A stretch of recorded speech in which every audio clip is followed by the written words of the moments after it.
हमारे रामनाथ जी का हिसाब किताब बहुत परफेक्ट है। 25 महीना 6 दिन मुझे भी याद नहीं था। आदरणीय रामनाथ ठाकुर जी हमारे कृषि राज्य मंत्री, आदरणीय भागीरथ चौधरी जी कृषि राज्य मंत्री जो आईसीआर को भी देखते हैं, एमएल जाट जी, जीडी त्रिपाठी जी, संदीप जी, सिवे जी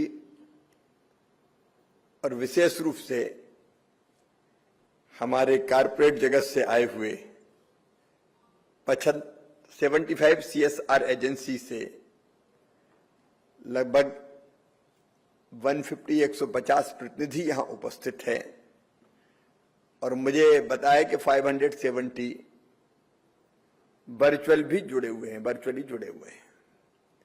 लेकिन वो भी जुड़े हैं और इधर में देख रहा था ये नंबर ऊपर नीचे कैसे हो रहा है, तो बाद में बताया कि किसान भी इससे जुड़े हुए हैं, उनका नंबर बढ़ता जा रहा है।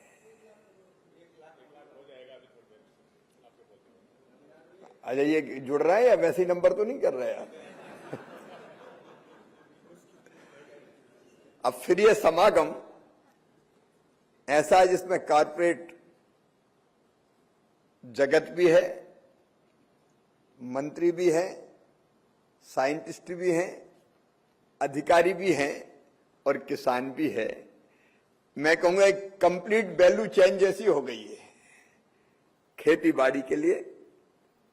मित्रों, आप सबने अभी जो यहां अनाउंस किया है, मैं उसके लिए आपके प्रति आभार प्रकट करता हूं।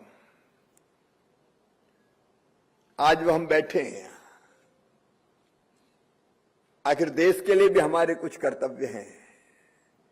देश हमें देता है सब कुछ, हम भी तो कुछ देना सीखें, औरों का भी हित हो जिसमें हम ऐसा कुछ करना सीखें।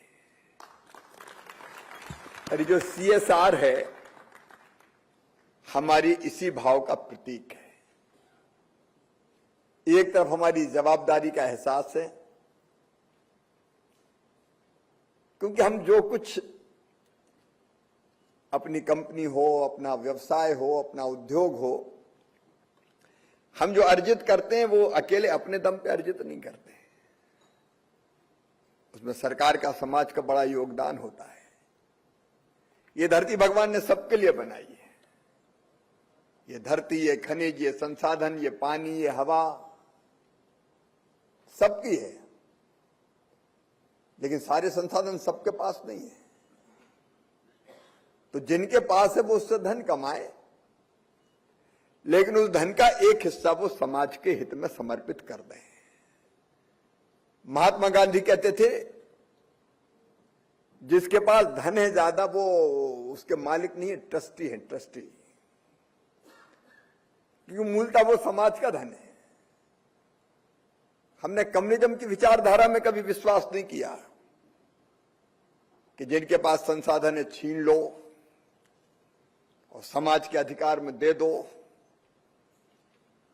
हमने दूसरा मार्ग चुना कि जिनमें क्षमता है वो संसाधनों का उपयोग करें, टैलेंट का इस्तेमाल करें, धन कमाएं, लेकिन उस धन का एक हिस्सा वो देश को, जनता को समर्पित कर दें। तो सीएसआर का भाव यही है। हम धन कमाते हैं लेकिन उसका एक हिस्सा, तो ये कानून बन गया है। ऐसे कई हमने उद्योगपति देखे हैं जो बिना कानून के ही अपनी कमाई का बड़ा हिस्सा लोगों की भलाई में खर्च करते हैं। भारत की तो प्राचीन परंपरा है ये। हमारे यहां तो जो भोजन भी करते थे, तो भोजन करने के पहले केवल इंसान के लिए नहीं, गाय के लिए, कुत्ते के लिए, चींटी के लिए एक हिस्सा निकाल के रखते थे सबके लिए। ये भाव क्या, यही तो है कि ये केवल हमारा नहीं है, सबका है। और इस भाव से आज आपने अनेकों कमिटमेंट अपने किए हैं। मित्रों, आपसे दो ही अपेक्षाएं। एक तो नए नए रिसर्च होते हैं यहां, और मेरी चिंता हमेशा ये रहती कि रिसर्च लैब में ना रह जाए। ये रिसर्च लैब से लैंड तक कैसे पहुंचे, किसान तक कैसे पहुंचे, विज्ञान से किसान तक। जब वो 1 लाख ऊपर चला गया, उन्हीं तक तो पहुंचाना ही है। लेकिन कई बार रिसर्च हुई और रह गई लैब में ही। हमने एक अभियान चलाया पिछले साल, विकसित कृषि संकल्प अभियान। उसमें तय किया साइंटिस्ट किसान के खेत में किसान के बीच जाएंगे, नई कृषि पद्धति, मैकेनाइजेशन, नए बीज, नए अनुसंधान, उन सबके बारे में बताएंगे। इस बार हमने खेत बचाओ अभियान चलाया, उसमें भी लगभग यही प्रयास थे हमारे। तो आपका जो सहयोग मैं चाहता हूं, अब बीजों की नई नई वैरायटीज आती है। मैं जाट साहब से कह रहा था कि बना तो बहुत ली, इनमें से कितनी का उपयोग हो रहा है ये भी तो देखें, और वो उपयोग करने में आपका भी योगदान है। ब्रीडर सीड से सर्टिफाइड सीड तक की यात्रा हम कम समय में कैसे पूरी करें, उसका भी हमने स्वरूप बदला है। अब आप जो रिसर्च में टाइम लगाएंगे, प्राइवेट सेक्टर, उसको भी हम 1 साल उसको गिन के, हमने 3 साल से उसको 2 साल पहले आए। कल मैं गया था पश्चिम बंगाल, मौसम बदला बदला सा है, शीतल मंद सुगंध पवन बह रही है, लेकिन जूट इंडस्ट्री खतरे में है।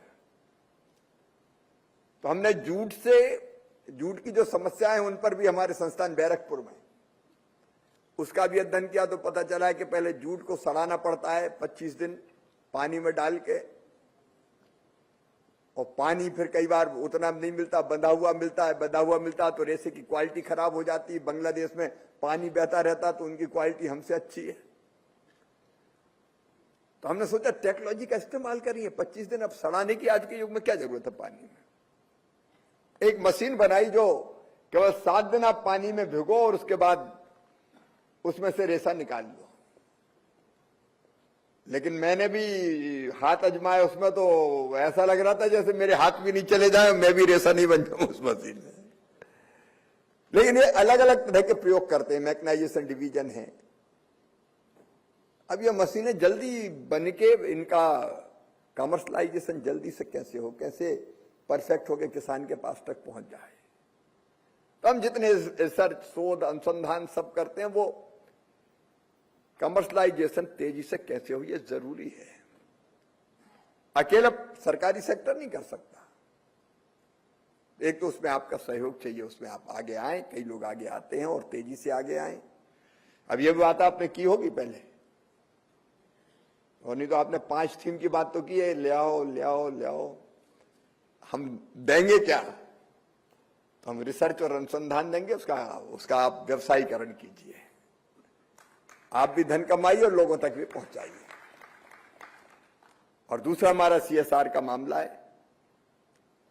मित्रों, निजी क्षेत्र अब केवल उद्योग नहीं चलाता,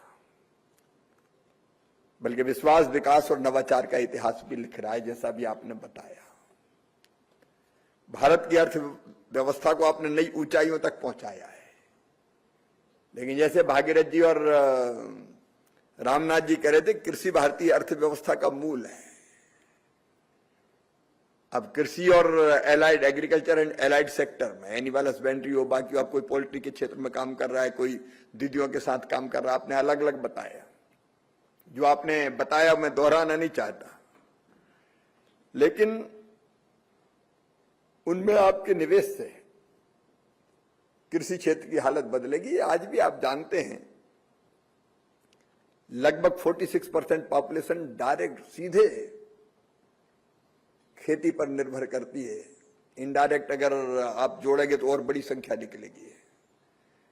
तो अगर वहां आपके CSR की राशि जाती है तो निश्चित तौर पर उस क्षेत्र को और बेहतर बनाने में योगदान होगा। और वो सेक्टर 5 स्तंभों में 5 थीम जो इनने बताई है, सवेरे से आप उन पे चर्चा कर रहे हैं। मुझे पूरा विश्वास है कृषि को जलवायु अनुकूल बनाना, क्लाइमेट रिजिलेंट जरूरत है, उसमें हम कैसे काम कर सकते हैं। मिट्टी अगर बचेगी, सॉइल हेल्थ की बात अभी कर रहे थे हमारे मित्र यहां, शायद भास्कर रेड्डी जी ने कहा था सॉइल हेल्थ की बात। सॉइल हेल्थ कार्ड बना के दे रहे हैं। तो मुझे लगता है कि ये मिट्टी बचेगी तो भविष्य भी बचेगा। वो अगर नहीं बची तो धीरे धीरे जो हालत होती जा रही है, ऑर्गेनिक कार्बन कम हो रहा है, बिना ये देखे कि मिट्टी में कौन से तत्व है, अंधाधुंध फर्टिलाइजर के और पेस्टिसाइड्स के प्रयोग, वो भी ठीक नहीं है। तो मिट्टी को बचाए रखने के लिए कृषि और हेल्थ को भी जोड़ना पड़ेगा। फूड एज मेडिसिन का कॉन्सेप्ट आज से नहीं है हमारे यहां। भारतीय मनीषियों ने बहुत पहले कहा था खाने के बारे में, हितभुक मितभुक ऋतुभुक, कैसा खाना चाहिए। मितभुक मतलब भूख से कम खाओ, हितभुक मतलब जो शरीर के लिए हितकारी हो वो ही खाओ। नहीं तो भूख लगी है तो केवल कचौड़ी समोसे पिज्जा बर्गर उड़ाओ, तो उससे शरीर को लाभ नहीं होगा। और तीसरा ऋतुभुक, ऋतु में होने वाली चीजें खाओ। खाने का मतलब यह है कि खाने के लिए मत जियो, जीने के लिए क्या जरूरी है। तो हमारा आहार भी वैसे ही हो तो कृषि को हम स्वास्थ्य से कैसे जोड़ सकते हैं। आजकल तो खाना भी समस्या बन गया है। कई जगह से जब सुनते हैं तो तकलीफ होती, कैंसर एक्सप्रेस चल रही है। तो हमको उत्पादन शुद्ध कैसे हो, उस दिशा में भी हमको कदम उठाने होंगे। ऐसे सेक्टर भी आप चुन सकते हैं निवेश के लिए। अब गांव का युवा, कई बार लोग कहते हैं खेती छोड़ रहा है। वो अगर अवसर मिले तो खेती छोड़ना नहीं चाहता। सीएसआर के माध्यम से कैसे केवीकेज को हम स्ट्रेंथन कर सकते हैं। स्टार्टअप्स, ट्रेनिंग देने वाले जो संस्थान है उनको सहयोग, युवा ड्रोन पायलट का उनकी कैपेसिटी बिल्डिंग कर सकते हैं। एग्रीटेक उद्यमी, food processor, agri business leader, उनको बनाने में हम कोई कोशिश कर सकते हैं। महिला किसानों की बात अभी आई थी, वो परिवर्तनकारी है। द्रोण दीदियों से लेके हर क्षेत्र में महिला सेल्फ हेल्प ग्रुप कृषि से जुड़े उत्पादों के क्षेत्र में नई क्रांति करते हुए दिखाई देते हैं। और इसलिए मेरा आग्रह कि तय आप करें किस क्षेत्र में करना है। बहुत से क्षेत्र हैं, उनको गिनाने की मुझे जरूरत नहीं है। आज ये कार्यक्रम मैं इसलिए बहुत महत्वपूर्ण मानता हूं और उसमें आया भी मैं इसलिए हूं कि मैं आपके मन में यह भाव भर सकूं कि आपका दिया हुआ है धन जो यहां लगेगा अलग अलग कामों में, वो एग्रीकल्चर, किसान और एलाइड सेक्टर को नई ताकत देगा, नवाचार को भी बढ़ावा देगा।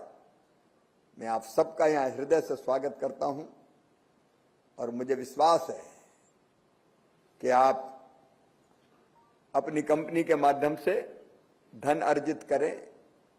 अभी प्रधानमंत्री जी की जो यात्राएं हैं और जो हमारे समझौते भी बाकी देशों के साथ हो रहे हैं, हमारे देश का आज विशिष्ट स्थान है दुनिया में।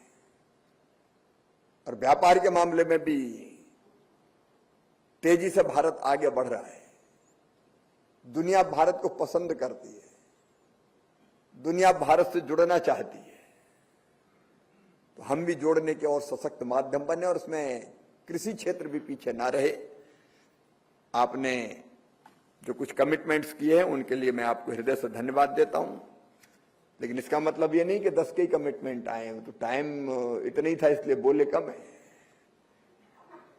कमिटमेंट तो सबके आने चाहिए और मुझे पूरा विश्वास है 2% का तो कानून है, चाहे तो हम थोड़ा बहुत इससे और आगे बढ़ सकते हैं। परहित सरिस धर्म नहीं भाई, पर पीड़ा सम नहीं अधिकाई। और जीना उसका जीना है जो औरों को जीवन देता है। हम अपनी मेहनत की कमाई से औरों को भी जीवन देने वाले बने, ऐसे लोग हैं यहां बैठे। मैं आप सबका यहां हृदय से स्वागत करता हूं। धन्यवाद। बहुत धन्यवाद मंत्री महोदय, कार्यक्रम की शोभा बढ़ा